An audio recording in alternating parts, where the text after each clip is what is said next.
dan Radio Roja Bandung 104.3 FM. Menebar cahaya sunnah.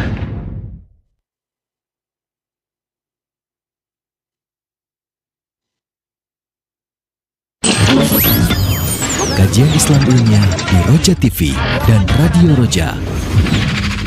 Dalam rangka menjunjung tinggi keotentikan, kejernihan hadis Nabi SAW, maka para ulama periwayat hadis pun perlu dijelaskan kesalahan mereka. Ketika seorang meriwayatkan hadis, kesalehan tidak cukup. Saksikanlah kajian Islam ilmiah di Roja TV dan Radio Roja.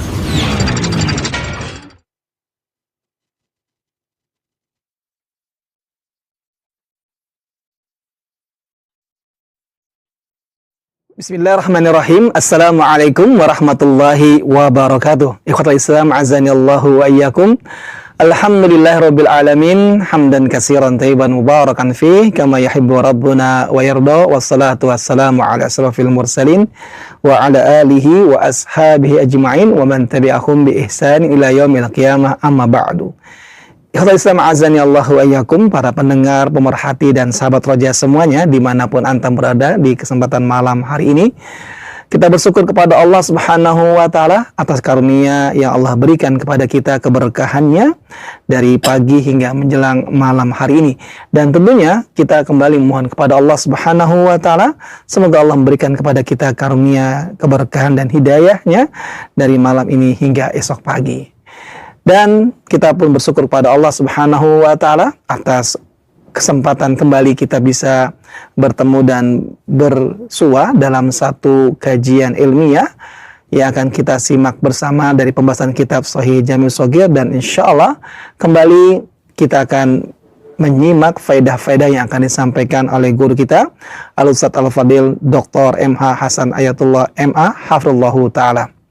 Dan khotbah Islam azani Allahu wa iyyakum, pada malam hari ini beliau akan mengangkat tema yang berjudul salatnya Ahlussunnah itu begini. Salatnya Ahlussunnah itu begini. Nah, kita akan simak bersama pembahasan ini, dan setelah kajian disampaikan oleh beliau, kami membuka sesi interaktif soal jawab bagi Anda semuanya yang ingin bertanya secara langsung. Anda bisa menghubungi kami di 0218236543 dan kami berikan informasi untuk Anda yang menelpon tidak bisa menghubungi kami melalui WA, tapi Anda menghubungi kami melalui telepon lokal. Dan juga Anda bisa bertanya melalui chat WA di 0218236543. Ikhwatul Islam azani Allah wa iyyakum, kita simak bersama, dan kepada Ustadz kami persilakan falyatafadhal mashkuran.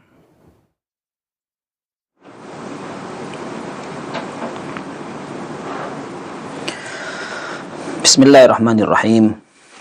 Alhamdulillahi Rabbil Alamin, wabihi nasta'inu ala umuri dunya wad din, wassalatu wassalamu ala al-mab'uthi rahmatan lil alamin, nabiyyina Muhammad wa ala alihi wa sahabatihi wat tabi'in wa man tabi'ahum bi ihsanin ila yaumiddin. Ya ayyuhalladzina amanu taqullaha haqqa tuqatih wa la tamutunna illa wa antum muslimun. Ya ayyuhan nasu taqu rabbakum alladhi khalaqakum min nafsin wahidah وخلق منها زوجها وبث منهما رجالا كثيرا ونساء واتقوا الله الذي تساءلون به والأرحام إن الله كان عليكم رقيبا. يا أيها الذين آمنوا اتقوا الله وقولوا قولا سديدا يصلح لكم أعمالكم ويغفر لكم ذنوبكم ومن يطع الله ورسوله فقد فاز فوزا عظيما. أما بعد. Kaum muslimin dan muslimat, pemirsa Roja TV, pendengar Radio Roja, dan seluruh kaum muslimin yang mengikuti pengajian malam hari ini, semoga Allah Azza wa Jalla melimpahkan keberkahan pada ilmu yang kita pelajari, umur yang kita dapatkan, dan semua aktivitas yang kita kerjakan. Kaum muslimin, salat merupakan ibadah yang paling menentukan dan menjadi simbol keislaman seseorang. Setelah dia mengucapkan syahadat, maka identitas yang paling besar adalah salat. Kemudian yang kedua, kita tahu bahwa para ulama menyebutkan tentang cara salat Nabi Shallallahu Alaihi Wasallam dengan buku yang khusus, bahkan panjang pembahasannya. Dan ini bahkan sejak zaman sahabat, ketika mereka berupaya mempelajari tata cara salat Nabi sallallahu alaihi wasallam. Sampai sebagian mereka mengatakan la armuqanna salat Rasulillah sallallahu alaihi wasallam al-lailah.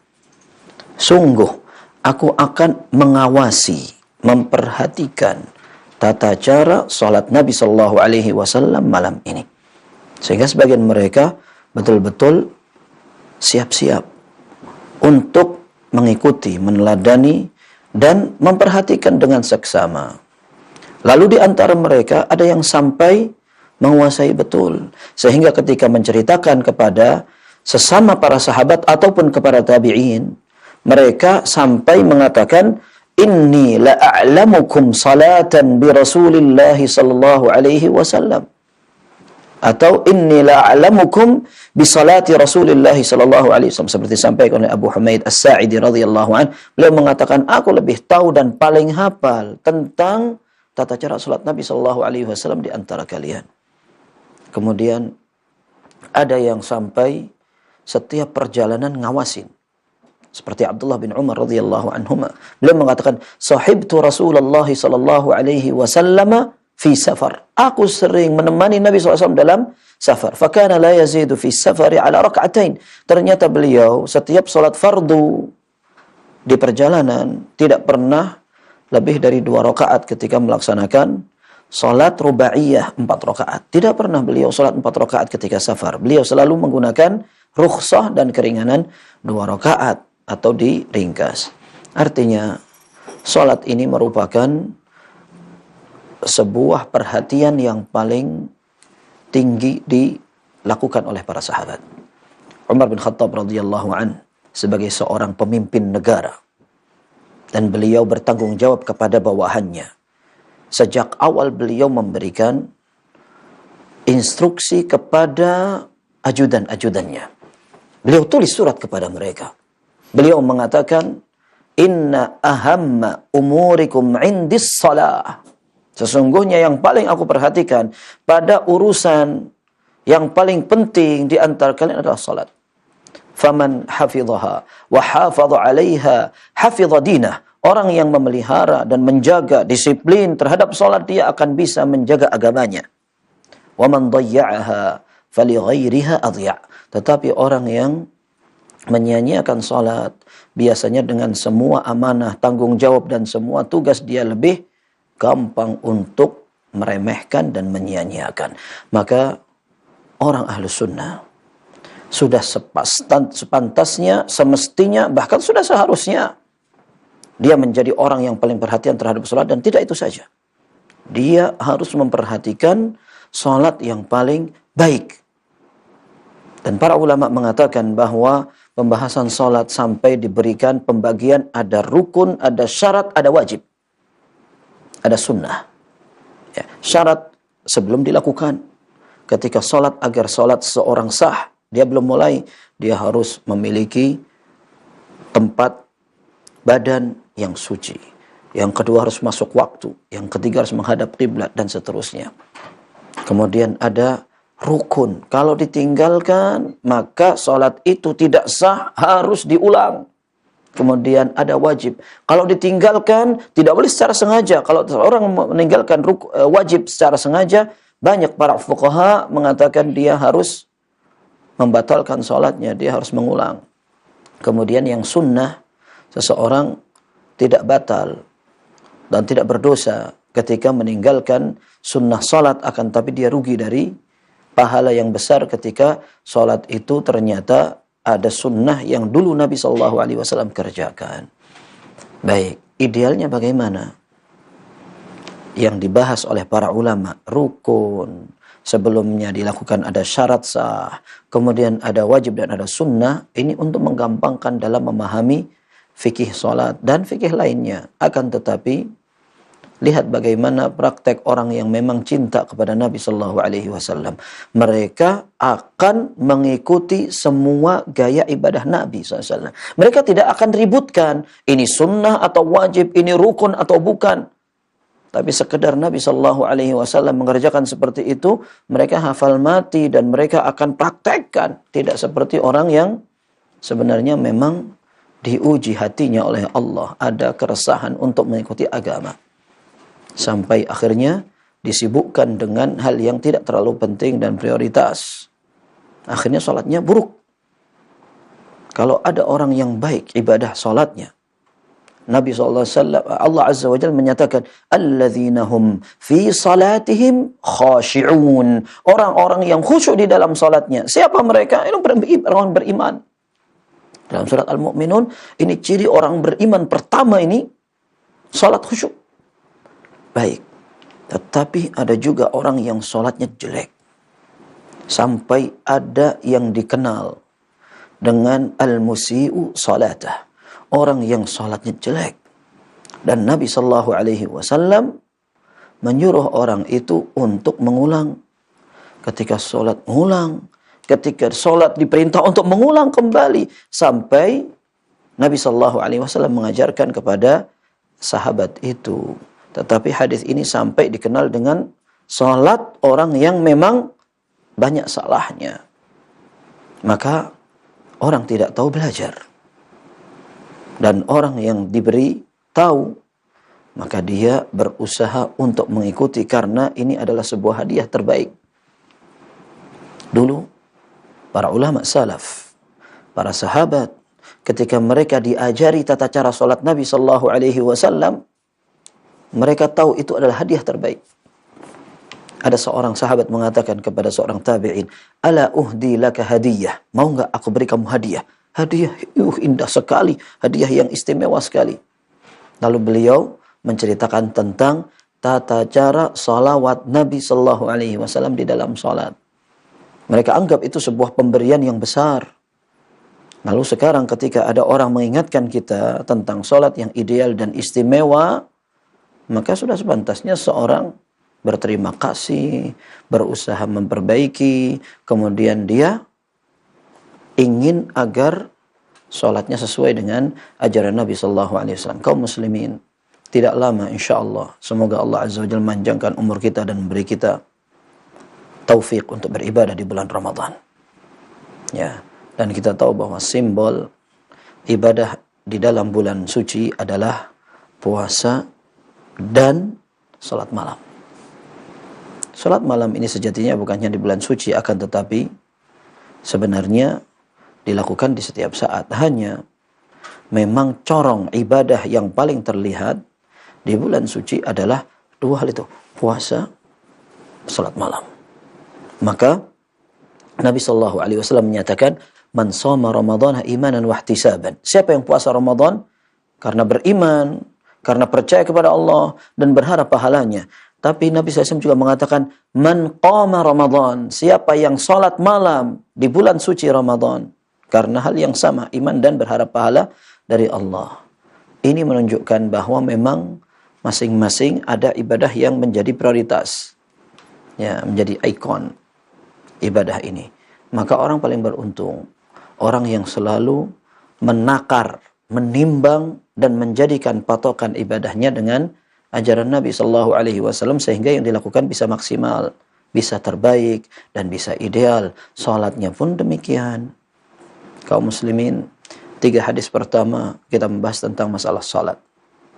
Kemudian yang berikutnya tentang masalah wudu untuk persiapan salat, dan berikutnya baru kalau seandainya kita sempat kita akan baca tentang hadis akhlak seorang muslim. Baik. Hadis yang pertama adalah hadis yang ke-121. Ya, hadis ke-121 diriwayatkan oleh Anas bin Malik radhiyallahu an dan disebutkan oleh Imam Ahmad. Hamim di situ artinya Imam Ahmad. Kemudian qaf artinya hadis ini ada dalam Sahih Bukhari dan Muslim. Kemudian nun artinya diriwayatkan oleh An-Nasa'i. Hadis ini sahih, tidak perlu diragukan. Nabi SAW bersabda, "Atimmur ruku'a was-sujud." Sempurnakan ruku' dan sujud di dalam salat. Fawalladzi nafsi biyadihi, demi Allah yang jiwaku berada di tangannya. Inni la arakum min wara'i dhahri, aku sungguh melihat kalian dari belakang punggungku. Idza raka'tum wa idza sajadtum, ketika kalian ruku' dan ketika kalian sujud. Maksudnya, ketika kalian sholat, hendaklah sempurnakan gerakan-gerakan yang menjadi rukun di dalam sholat. Disebutkan dalam hadis ini 2 rukun, yaitu rukuk dan sujud. Kenapa demikian?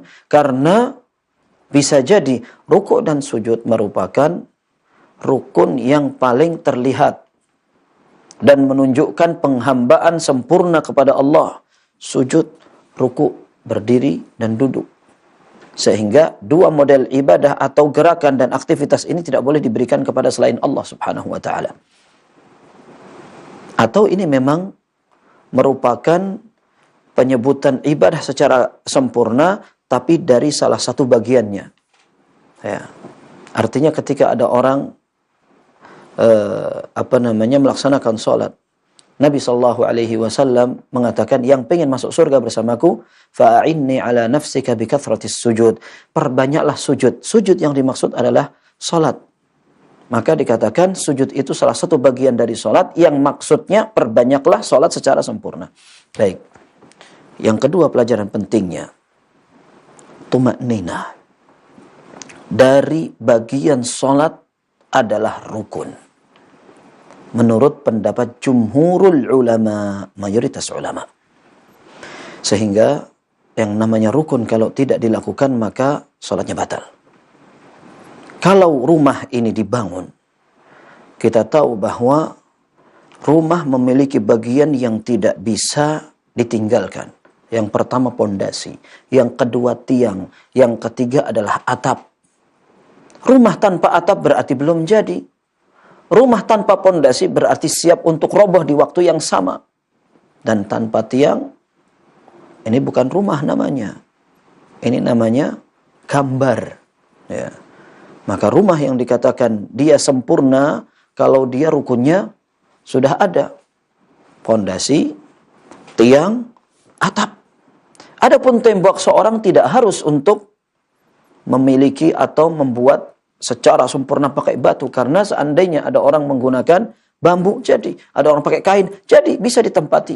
Tetapi yang paling pokok dan pilar tadi yang kita sebutkan. Baik, salat demikian pula.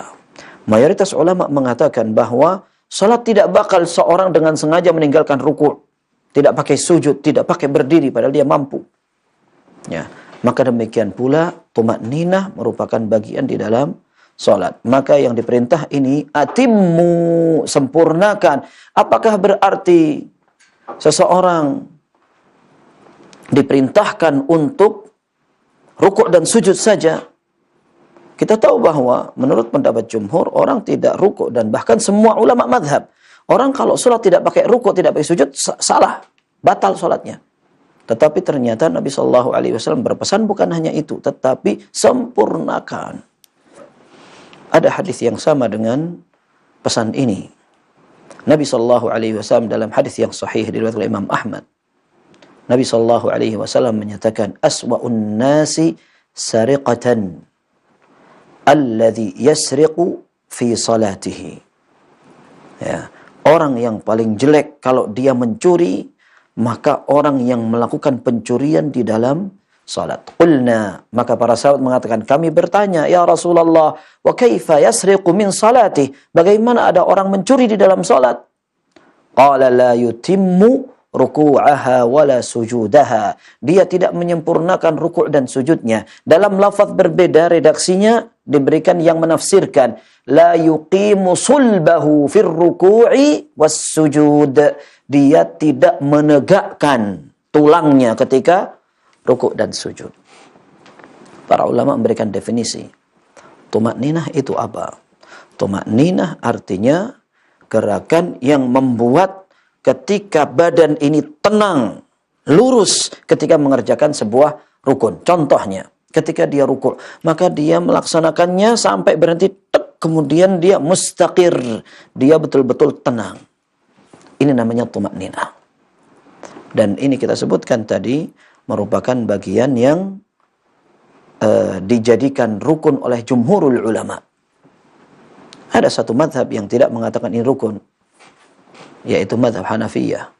Mereka mengatakan bahwa tumakninah atau ketenangan di dalam sholat itu merupakan sunnahnya sholat. Tetapi jumhur mengatakan tidak, dan dalilnya tegas. Nabi SAW bahkan menyuruh orang untuk mengulang sholatnya.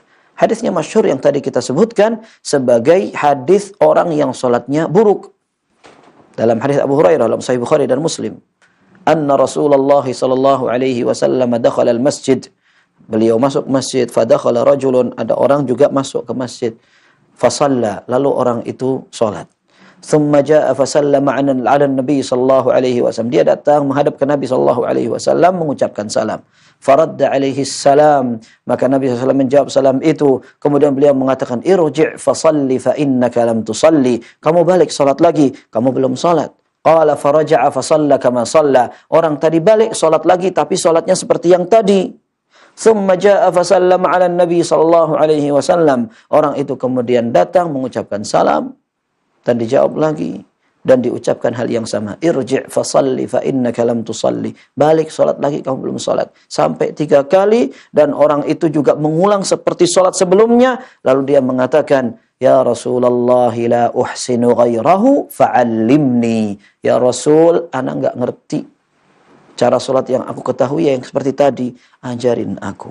Ini adalah keteladanan. Orang kalau tidak ngerti, tinggal dia minta diajari, bukan justru ini yang sudah saya pelajari. Sudah ini mazhabku. Orang kalau tidak tahu, tidak ada masalah seorang belajar. Ya, ketika seseorang apalagi mengetahui dalil, maka dalil itu akan menjadi tanda ibadah kita itu benar. Begitu. Baik. Maka orang tadi mengatakan, ajari aku. Maka Nabi SAW pun mengajarkan. Beliau mengatakan, idza qumta ila salat, kalau kamu mau salat, fastaqbilil qiblah, menghadaplah kiblat. Dalam riwayat dikatakan ada tambahan-tambahannya yang banyak, tetapi dalam Sahih Bukhari memang tidak selengkap yang ada dalam tambahan Sunan Abi Dawud, kemudian dalam Musnad Imam Ahmad, fa asbighil wudu, sempurnakan wudukmu. Tetapi dalam Sahih Bukhari dan Muslim hanya dikatakan fakabbir, takbiratul ihram lah. Kemudian thumma qra' ma tayassara ma'aka minal Qur'an, bacalah yang bisa kamu hafalkan, kamu baca. Kemudian thummarka' hatta tatma'inna raki'a. Kemudian rukuklah sampai kamu tenang rukukmu. Kita perhatikan ini. Ya. Salat rukuk sampai rukuknya tenang. Thummarfa' hatta ta'tadila qa'ima. Lalu kamu bangun, angkat di badanmu sampai sempurna berdirinya. Thummasjud hatta tatma'inna sajida. Kemudian kamu sujudlah sampai sujudmu tenang. Thummarfa' hatta tatma'inna jalisa. Kemudian kamu angkat kepalamu, badanmu juga kamu angkat sampai kamu tenang dudukmu. Thummasjud hatta tatma'inna sajida. Kemudian sujudlah lagi sampai sujudmu tenang. Thumma fa'al dzalika fi salatika kulliha. Lalu kamu lakukan ini di semua rakaat salatmu. Ini namanya tumakninah di dalam sujud, dalam salat. Orang dituntut untuk itu. Maka tumakninah penting sekali untuk menghitung apakah salat itu baik atau tidak. Pada saat Nabi SAW menyuruh orang yang tidak tumakninah tadi untuk mengulang bolak-balik salatnya. Dan ini menjadi pelajaran penting. Kita ingin salat kita diterima Allah. Kita ingin menambah dengan salat sunnah. Ketika kita justru menyongsong Ramadan yang penuh dengan ibadah. Lalu ibadah yang paling istimewa adalah salat. Kita tidak ingin salat kita menjadi tercabik-cabik dengan ketidaktumakninahan. Sudah saatnya kita merindukan salat yang tenang, bacaan yang panjang, kemudian menghayati kandungan isi Al-Quran, kemudian kita ingin menangis, kita ingin menikmati ibadah di bulan suci. Bukan kita ingin melepas belenggu tanggung jawab. Malam ini punya 20 rakaat, punya 40 rakaat, atau punya 10 rakaat. Aku akan segera selesai. Kita ingin seperti yang disampaikan oleh Nabi SAW. Arihna bis salati ya Bilal. Jadikan Bilal kita istirahat dengan salat ini. Bukan kata orang Arab, arihna anis salat. Istirahatkan kami dari salat. Tapi kita ingin agar kita bisa menikmati, dan itu bisa diusahakan ketika seseorang tahu artinya, tahu bacaannya, tahu gerakan yang sebagaimana mestinya, dia akan menikmati. Dan pada saat dia berdoa, orang ketika sholat tumaknina, rukuknya bisa sempurna, sujudnya bisa lama, kemudian dia tidak terengah-engah atau tergesa-gesa, segera selesai bacaannya, gerakannya. Nah, dia akan bisa menikmati dan memanfaatkan kesempatan itu untuk bermunajat kepada Allah. Tapi kalau seorang sholatnya kecepatan, bahkan cari yang cepat selesai, ini kita khawatirkan tidak mencerminkan keimanan yang ideal. Bukan berarti tidak beriman, akan tapi keimanan yang ideal itu tanda zahirnya adalah salat yang khusyuk. Maka dikatakan Nabi SAW bersumpah dengan nama Allah. Kenapa bersumpah dengan nama Allah? Ini untuk takkid. Ini disebutkan oleh para syurrah. Ini untuk menegaskan. Nabi SAW menyampaikan ini kepada para sahabatnya. Bisa jadi di antara mereka ada yang tidak percaya. Atau yang kedua, Nabi SAW ingin bersumpah agar orang yang tidak melihat Nabi SAW pun turut mengikuti dan mengambil pelajaran. Karena Nabi SAW bisa dilihat oleh orang-orang yang di rakaat atau di saf pertama, tapi saf-saf berikutnya tidak melihat Nabi SAW. Maka Nabi SAW bersumpah, Ana bisa melihat kalian semua. Kemudian yang ketiga ada kemungkinan yang disebut oleh para syurrah, bahwa memang sebagian orang munafik salatnya ngawur, dan memang itu menjadi ciri khas orang munafik. Allah menyatakan apa? Innal munafiqina yukhadi'una Allah wa huwa khadi'uhum wa idza qamu ila as-salati qamu kusala yura'una an-nas wa la yadhkuruna Allah illa qalila. Orang munafik ingin berusaha nipu Allah. Ya, Allah yang akan membuat mereka tertipu. Kalau mereka sholat, mereka malas-malas. Mereka tidak mau zikir kepada Allah kecuali sebentar, sedikit. Karena sholat mereka hakikatnya untuk mencari perhatian orang. Maka di dalam Sahih Muslim, Nabi SAW memberi sifat sholat orang munafik itu cepat banget, kayak ayam mematuk. Pok, pok, pok. Ini disebutkan, ala adullukum ala salatil munafiq. Kata Nabi SAW, mau enggak aku beritahu kalian bagaimana orang munafik kalau salat? Yajlisu yarqubus syams. Dia tidak segera salat, dia tunggu matahari ini sampai hampir terbenam. Fa idza gharabat. Kalau seandainya matahari hampir tenggelam, hampir terbenam, qama fanaqara naqratan la yadhkurullaha fiha illa qalilan atau kama qala sallallahu. Maka dia akan cepat salat itu. Wallahu a'lam, maksudnya salat asar. Jadi mereka sengaja tidak salat sampai di akhir waktu ketika matahari hampir terbenam dan waktu sudah hampir habis, maka mereka qama fanaqara naqratan, maka dia mematuk salatnya itu. Cepat sekali maksudnya. Ini maksudnya ciri sifat salat orang munafik. Gitu, salatnya cepat. Maka Nabi SAW seolah ingin menegaskan, demi Allah aku melihat kalian dalam salatku dari punggungku. Maka jangan kalian anggap aku tidak ngerti. Maka di sini disebutkan idza raka'tum wa idza sajadtum, kalau kalian ruku dan kalian sujud, aku berarti otomatis sama. Aku ruku dan aku sujud, tapi aku tetap bisa melihat kalian.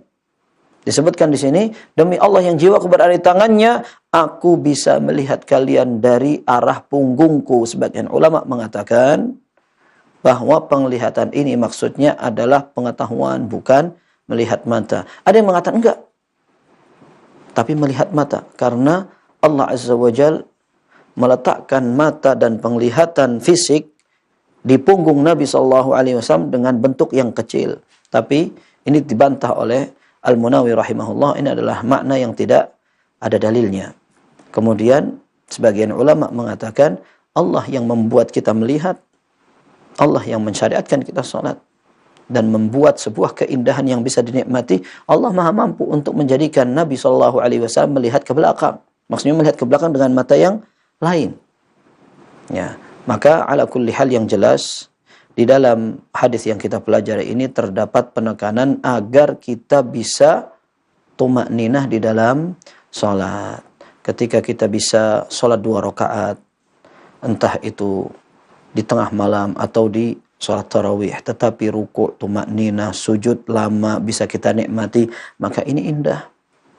Daripada sholat sampai 100 rakaat akan tapi sholatnya bisa lebih patas dari orang yang sholatnya cuma 2 rakaat. Disalib sama yang 100. Begini.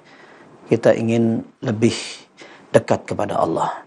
Kita ingin menunjukkan bahwa kita serius. Dan kita bersungguh-sungguh untuk mempersembahkan sholat terindah di depan Allah. Semoga Allah ridha kepada kita. Baik, ini yang pertama.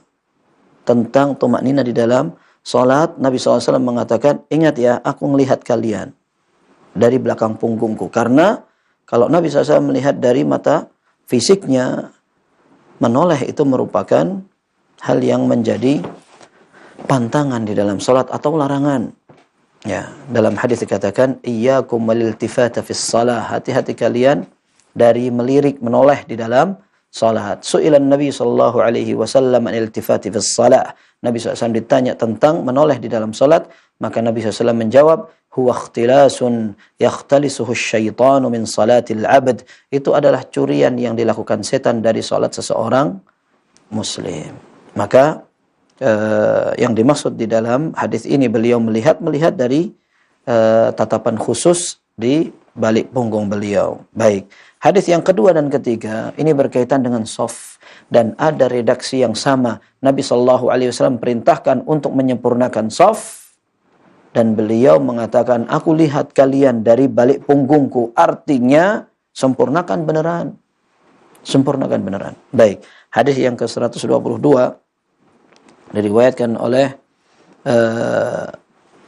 Imam Ahmad, Abu Dawud, Sunan An-Nasa'i, Sahih Ibn Hibban, Ibn Khuzaimah dan Dhiya Al-Maqdisi, semuanya dari sahabat Anas bin Malik radhiyallahu an.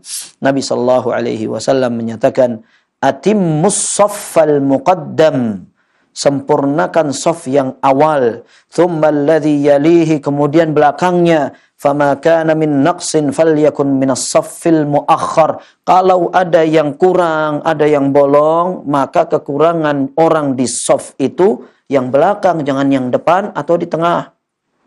Jadi yang disempurnakan shaf itu dari depan. Setelah itu kalau masih ada yang bolong, ditambah sempurnakan. Kalau seandainya full, silahkan buat di belakangnya. Usahakan sampai full, baru setelahnya. Kalau yang setelahnya ini tidak lengkap, tidak apa-apa. Tetapi kekurangan orang di dalam shaf terletak di shaf yang belakang. Kalau ada yang kurang, jangan yang kurang ditaruh di tengah, apalagi di depan. Tapi disempurnakan dulu yang di depan.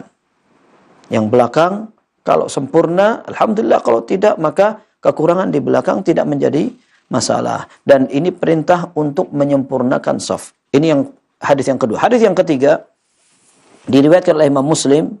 Dan sebenarnya hadis ini dalam Sahih Bukhari dan Muslim. Ini dalam penomoran 123 ya. Nah, ini sebenarnya dalam Sahih Bukhari dan Muslim.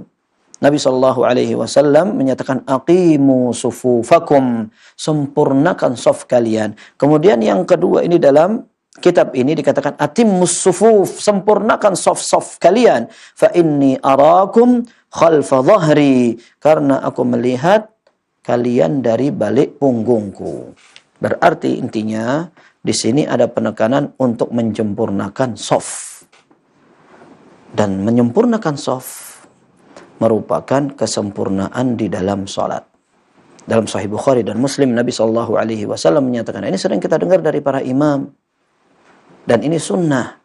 Ketika imam akan memulai salat berjamaah, beliau, Nabi SAW melihat kepada para sahabatnya. Lalu beliau mengatakan, sawwu sufufakum, fa inna taswiyatas sufuf min iqamatis salah.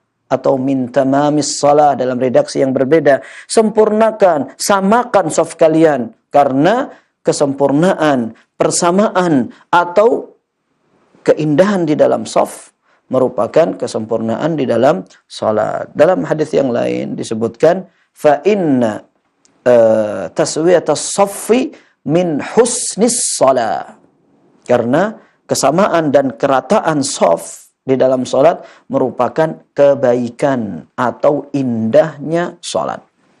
Sebagian syurah mengatakan, yang mensyarah atau menjelaskan hadis ini, maksudnya orang ketika salatnya dilaksanakan dengan aturan yang benar, dengan ajaran yang tepat, maka salatnya akan semakin mudah untuk khusyuk, mudah untuk diterima Allah, mudah untuk melaksanakan syariat yang lain. Begitu. Baik. Bagaimana sifat tentang kesempurnaan shaf? Di dalam hadis yang sahih, Nabi sallallahu alaihi wasallam pernah mengatakan kepada para sahabatnya, "Ala tasuffuna kama yasuffu ama tasuffuna kama tasufful malaikatu 'inda rabbiha?" Tidakkah kalian merapihkan shaf seperti para malaikat merapihkan shafnya di depan Allah Subhanahu wa taala? Qalu ya Rasulullah, wa kaifa tasufful malaikatu 'inda rabbiha? Bagaimana para malaikat mengatur barisan dan shaf mereka di depan Allah? Qal yatimmuna as-saffal awwal wa yatarassuna fis shaf. Mereka menyempurnakan shaf yang depan, kemudian mereka merapatkan barisan. Para ulama memberikan definisi shaf yang lurus, yang ideal, yang rapih dan rata adalah kesamaan orang yang jamaah ini. Di antara mereka tidak ada yang maju, tidak ada yang ke belakang, tidak berjauhan tetapi berdekatan. Kemudian identik juga kerapihan shaf ini dinilai dan ditinjau dari kerapatan. Ya, dirapatkan. Antara orang dengan orang dirapatkan. Dan ini yang dipahami oleh para sahabat Nabi sallallahu alaihi wasallam, sehingga ketika seseorang kelihatan sholatnya rapat, hatinya kokoh, kemudian solid, ya, ini betul-betul menunjukkan kesamaan batin dan lahir. Betul itu. Dan memang dalam hadis dikatakan russu sufufakum, in dalam Sunan Abi Dawud dan Nasa'i dengan sanad yang sahih. Nabi sallallahu alaihi wasallam menyatakan russu sufufakum wa qaribu bainaha wa hadhu bil a'naq. Kata Nabi SAW, rapatkan shaf kalian. Dekatkan. Kata Nabi sallallahu alaihi wasallam, wa hadhu bil a'naq, perhatikan leher. Maksudnya bagaimana? Biar leher orang yang sholat itu bisa rata, begitu. Fawalladhi nafsi biyadihi inni la ara syaitana tadkhulu min khilalis saffi ka'annaha al-hadaf. Kata Nabi SAW, ini hadisnya sahih. Nabi SAW menyatakan, demi Allah, aku melihat setan ini masuk di celah-celah shaf yang terbuka untuk mengganggu orang-orang yang sholat seperti anak kambing. Sholat diganggu, otomatis kita sering susah untuk khusyuk. Dan dalam sebuah hadis dikatakan memang ada setan khusus untuk mengganggu orang yang sholat, namanya khinzab.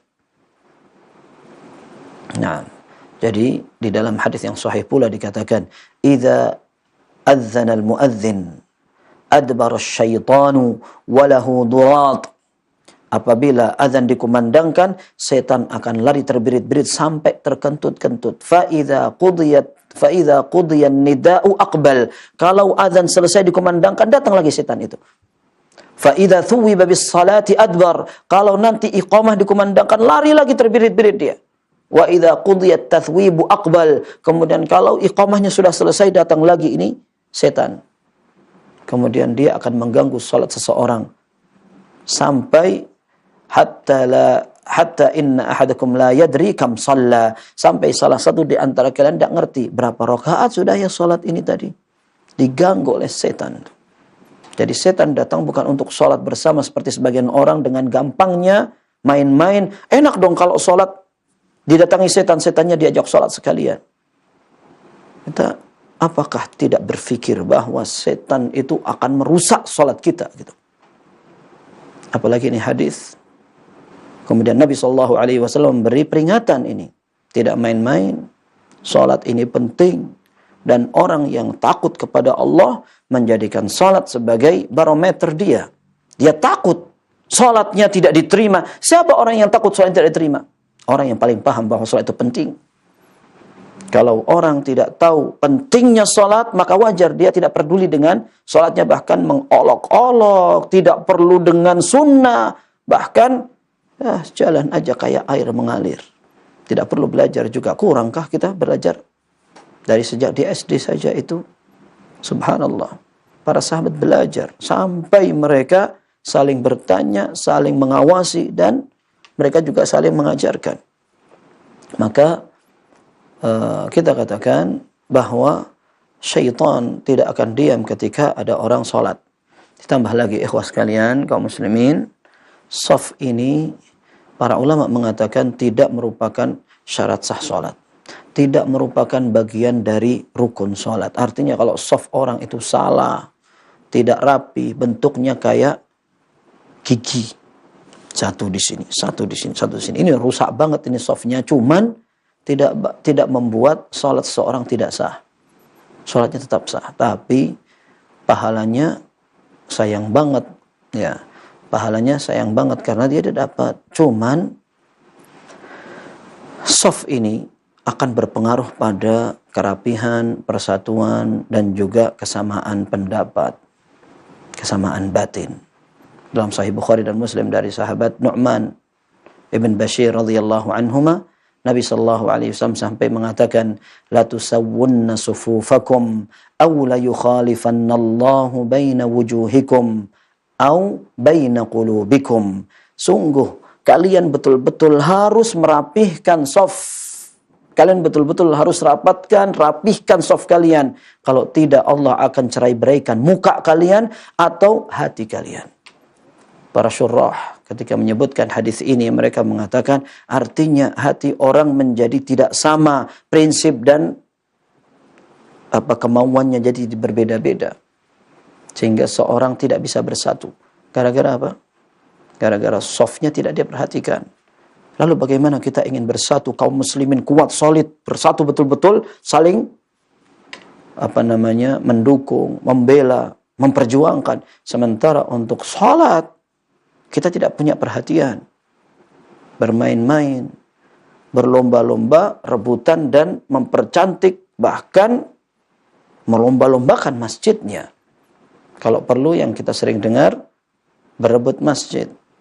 Tetapi untuk memakmurkan dengan sholat, berkompetisi dalam memakmurkan ibadah sholat, ternyata kita masih memiliki banyak kekurangan. Maka kita ingin berbenah dari arah yang sini sebelum kita menyongsong bulan suci agar kita semakin baik dan semakin beruntung. Ya, sholat ini harus lebih baik dan semakin sempurna. Ingat Nabi Shallallahu Alaihi Wasallam mengaitkan ini dengan perpecahan. Orang ketika tidak perhatian dengan shaf, dia bisa berpecah, hatinya tidak sama. Maka para syurrah tadi kita sebutkan, para ulama yang mensyarah hadis ini mengatakan bahwa kerataan, kesamaan batin ada hubungannya dengan kesamaan fisik. Ketika penampilan bisa rapi, maka orang bisa diharapkan kompak juga hatinya. Ya. Dan qasd atau tujuan. Seorang punya prinsip, ketika dia bisa dirapihkan, maka persatuan itu tidak perlu dipaksakan. Dia akan jalan sendiri. Bersama dengan orang-orang yang sholat, bersama dengan orang-orang yang ingin belajar sholatnya Nabi SAW. Maka urusan kaum muslimin akan terarah sendiri. Seperti itu. Sebaliknya ketika orang justru tercabik-cabik. Nah, subhanallah. Anas bin Malik radhiyallahu an, beliau ketika menyebutkan hadis tentang seperti ini, beliau menyebutkan realita di zaman beliau. Orang-orang yang ada di sekitar beliau. Ketika beliau bandingkan dengan para sahabat. Para sahabat tadi kita sebutkan, mereka tidak ribut dengan ini rukun, sunnah, wajib atau bukan. Tetapi ini perintah Nabi SAW, kerjakan. Nabi SAW begini, mereka kerjakan. Ya. Tidak seperti orang sekarang, oh enggak maksudnya itu begini, enggak maksudnya begini, akhirnya tidak dikerjakan. Anas bin Malik mengatakan ketika khusus membahas tentang shaf, beliau mengatakan, "In kana ahaduna la yulziqu mankibahu bimangkibi sahibihi wa qadamahu biqadamihi." Sungguh salah seorang di antara kami betul-betul menempelkan pundak salah satu dari mereka dengan pundak saudaranya, kakinya dengan kaki saudaranya, saking rapatnya.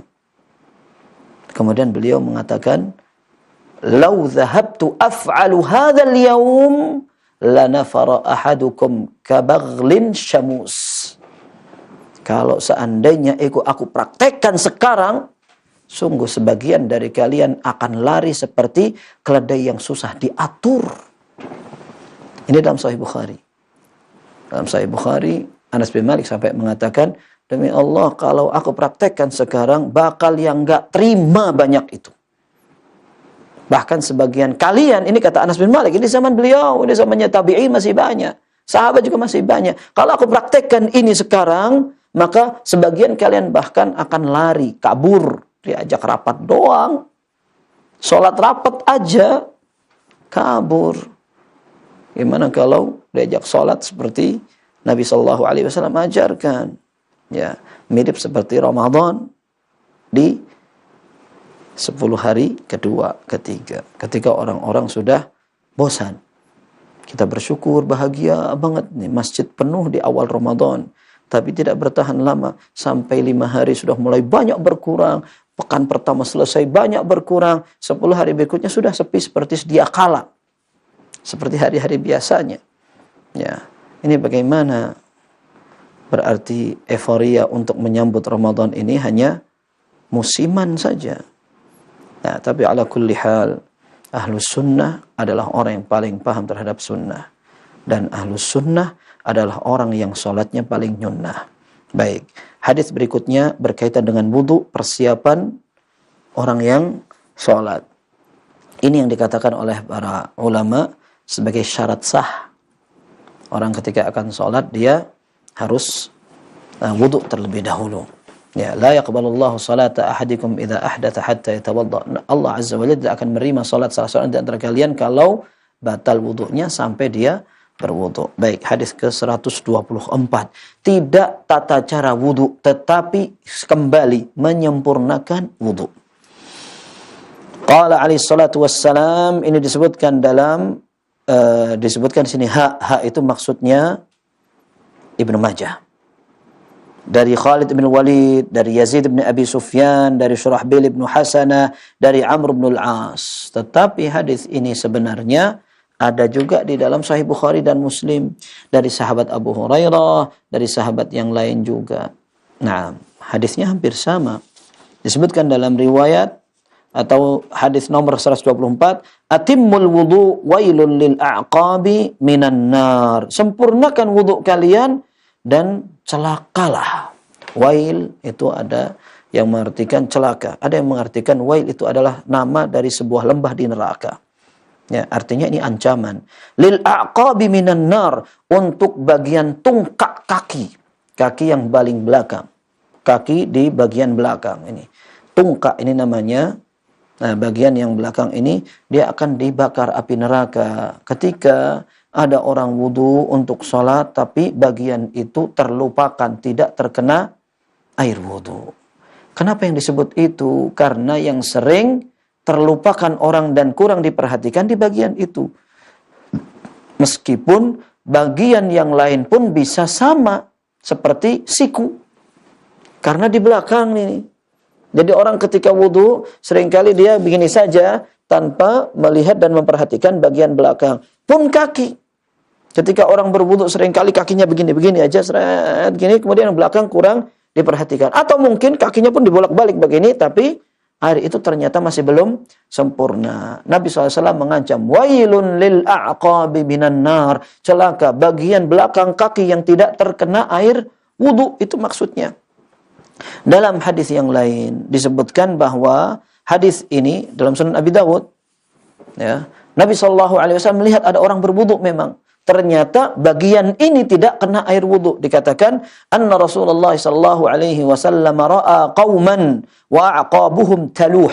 Nabi SAW melihat beberapa orang ketika wudu, ternyata bagian tungkak kaki mereka ini taluh, kelihatan masih kering, masih berbeda dari yang sudah barusan kena air wudu. Berarti ini belum kesentuh air wudu. Lalu beliau mengatakan, wailun lil aqabi minan nar, celaka bagian kaki yang tidak tersentuh air wudu. Dalam mazhab jumhur, yang penting, dan ini mazhab semuanya, yang penting namanya orang wudu itu semua air harus rata. Tapi dalam mazhab Malikiyah ada anjuran untuk menggosok. Ketika wudu seseorang betul-betul harus menggosok, terutama bagian-bagian yang dikhawatirkan akan tidak terkena air wudu, digosok. Betul-betul digosok begini. Dan itu disebutkan dalam buku-buku mazhab Malikiyah. Dikatakan ada namanya ad-dalk. Bagian dari wudu itu namanya menggosok. Khawatirnya seperti itu. Maka kita katakan bahwa orang ketika dia berusaha untuk wudu sesuai sunnah, kembali lagi ada tata caranya. Dan para ulama menyebutkan wudu ini diriwayatkan dari banyak sahabat. Karena memang ini adalah aktivitas penting harian yang kita butuhkan. Orang sampai profesor, sampai guru besar, sampai menjadi panutan, pakar, cendekiawan dan apa. Ternyata tata cara wudu tidak ngerti. Umur kayak mubadzir ini, sudah tua nggak ngerti apa-apa. Begitu. Ya. Sampai ada seorang ulama ahli hadis namanya Sulaiman ibnu Mihran al-A'mash, wafat tahun 148 Hijriah. Beliau mengatakan, kalau engkau melihat ada orang tua yang tidak pernah belajar Al-Quran, tidak pernah belajar hadis, tempeleng saja. Karena dia tidak ubahnya seperti orang yang hanya mengikuti rembulan. Setiap bulan purnama, setiap ada cahaya rembulan mereka duduk, mereka ngobrol, ngerumpi, tetapi sampai tua seperti itu dan tidak bisa mereka mempraktekkan tata cara wudhu dan salat dengan benar. Ya, ada orang model seperti ini. Jangan hanya fokus, oh ini kata-katanya kasar. Ini para ulama ingin gergetan ya, memberitahu kaum muslimin. Kita ini dikasih Allah umur, kasih sehat, hanya untuk beribadah dengan baik dan benar saja kita tidak rela. Ya, maka disebutkan Nabi SAW pernah juga melihat ada orang salat. Ini dalam Sunan Abi Dawud. Ya, anna Rasulullah SAW ra'a rajulan yusalli wa fi dhahri qadamihi lum'atun qadra dirham lam yusibha al-ma' fa amarahu Nabi SAW an yu'ida al-wudu'a was-salah. Nabi SAW melihat ada orang salat, kemudian di bagian kakinya, di punggung kakinya terdapat satu ukuran uang logam, belum tersentuh air wudhu. Maka Nabi SAW perintahkan dia untuk mengulang wudhu dan sholatnya.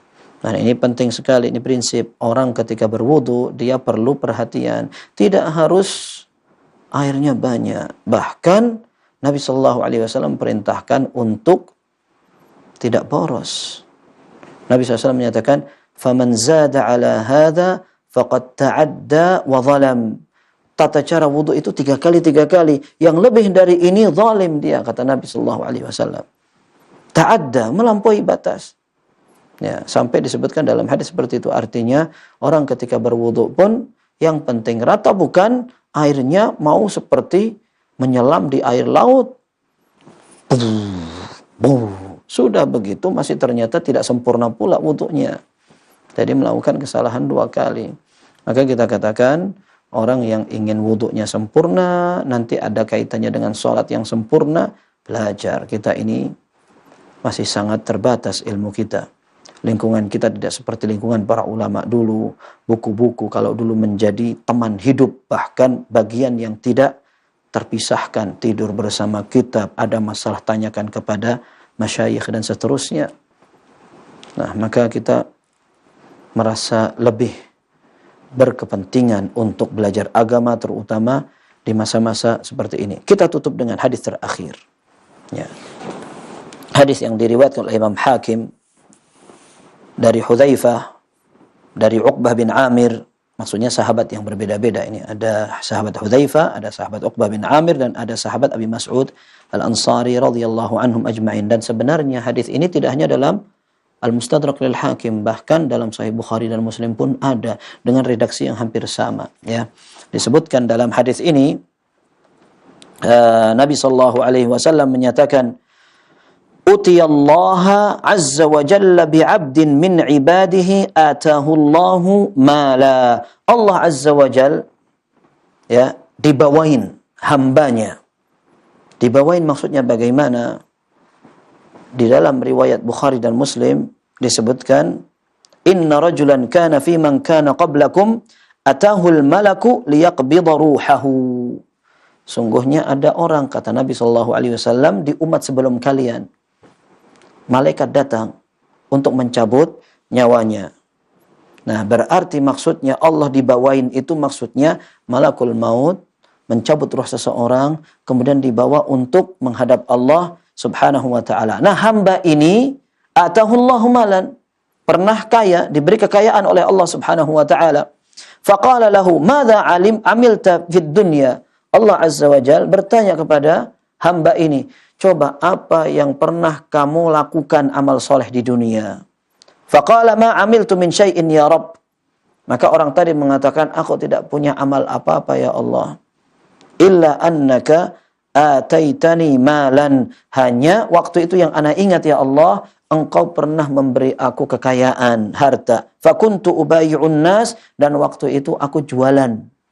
Aku bertransaksi, jual beli dan bisnis bersama orang-orang. Wa kana min khuluqi, di antara tabiat dan perangaiku, an usira 'alal musir. Aku berusaha untuk menggampangkan. Menggampangkan artinya aku santai aja, tidak mengetatin, tidak terlalu kaku dalam berinteraksi dan bertransaksi dengan orang-orang yang berada. Ya, ada orang kaya, aku santai aja dengan mereka. Wa unziral mu'sir, kalau ada orang yang miskin beli di tempatku, maka aku pun akan memudahkan mereka untuk bayarannya. Silahkan mau dibayar kapan. Kalau sekarang belum ada uangnya, dibayar besok-besok juga tidak apa-apa. Aku tidak pedulikan itu. Aku akan tanggungkan. Qala Allah, ana ahaqqu bidzalika minka. Maka Allah menjawab, aku lebih berhak untuk memiliki sifat seperti itu daripada kamu. Tajawazu an abdi. Maka Allah mengatakan kepada malaikat, maafkan dia, ampuni dia dosanya. Dalam Sahih Bukhari dan Muslim disebutkan, lafadznya sedikit berbeda, tapi kesamaannya betul dalam kisah yang sama. Inna rajulan kana fi man kana qablakum atahu al-malaku liyaqbida ruhah. Salah satu di antara umat sebelum kalian didatangi malaikat untuk dicabut nyawanya. Faqila lahu hal amilta min khair? Kamu pernah punya amal soleh? Qala ma a'lam. Enggak. Ana enggak ngerti, enggak kenal, enggak ingat kalau aku punya amal andalan. Qila lahu unzur. Cobalah perhatikan, ingat-ingat. Qala ma a'lamu syai'an. Aku enggak ingat apa-apa, enggak ngerti apa-apa. Ghaira anni kuntu ubayyi'un nas.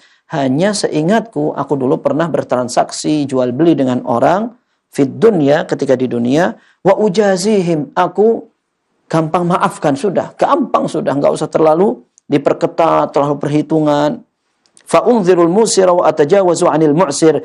Orang kaya aku santai juga bertransaksi dengan mereka, apalagi orang miskin aku gampang maafkan, bahkan aku tunda-tunda kalau seandainya mereka tidak memiliki harta untuk membayar. Fa adkhalahu Allahul jannah.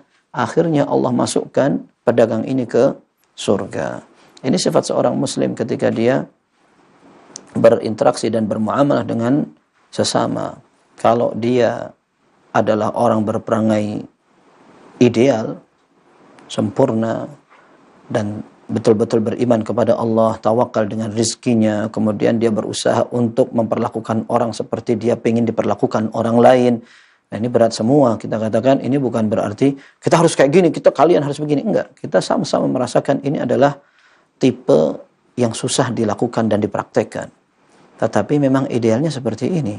Orang itu kalau imannya kuat, maka dia sampai pada tahapan cinta kepada sesama muslim seperti cinta kepada diri sendiri. Ibnu Rajab ketika mensyarah hadis la yu'minu ahadukum hatta yuhibba li akhihi ma yuhibbu li nafsihi. Tidak beriman salah seorang di antara kalian sampai dia cinta kepada saudaranya seperti cinta kepada diri sendiri. Kata Ibnu Rajab rahimahullah, ini tidak bakal dilakukan kecuali oleh orang yang imannya kuat. Karena hukum asalnya setiap pribadi tidak pengen dilangkahi, disaingin gak suka. Apalagi sampai memperlakukan orang lebih dari dia, ini susah banget. Tetapi kalau untuk orang beriman, untuk orang yang memang keimanannya semakin baik dan tinggi secara sempurna, maka dia akan mudah untuk melakukan itu. Maka ketika berhadapan dengan orang, terutama interaksi dalam masalah harta, kita memang agak berat dan sering ini merusak hubungan. Ada orang pinjam tidak segera kembalikan, ada orang diamanahi tiba-tiba khianat, ada orang dipercaya ternyata dia mengecewakan. Dan memang namanya khianat itu timbul setelah adanya kepercayaan yang akhirnya dikhianati. Nah, kita katakan ketika seorang bisa berlapang dada, ini mahal sekali. Mahal sekali. Maka Allah memberikan surga untuk orang yang bisa seperti ini. Baik, bagaimana orang bisa sampai bersikap akhlak mulia yang tidak takut dicemooh dan dirugikan, bahkan dibinasakan orang, kalau seandainya bukan karena keimanannya yang kuat. Maka kita berusaha memperbaiki hubungan dengan Allah, kemudian memperbaiki diri kita sendiri biar kita semakin ideal. Ya, inilah ahlus sunnah, selalu ideal, bukan hanya di nama atau kartu keanggotaan ahlus sunnah, karena memang tidak ada anggota-anggotanya, tetapi ini adalah sebuah prinsip, ini pedoman dan agama yang identik dengan kesempurnaan. Semoga Allah Azza wa Jalla mudahkan kita dengan belajar agama, mengenal Nabi SAW dan sabdanya dengan dekat, kita bisa menjadi semakin maksimal dalam menjalankan Islam. Wallahu a'lam bis-shawab. Sallallahu wasallam wa baraka ala abdihi wa rasulihi Muhammad wa alihi wa sahbihi ajma'in. Walhamdulillahirabbil alamin.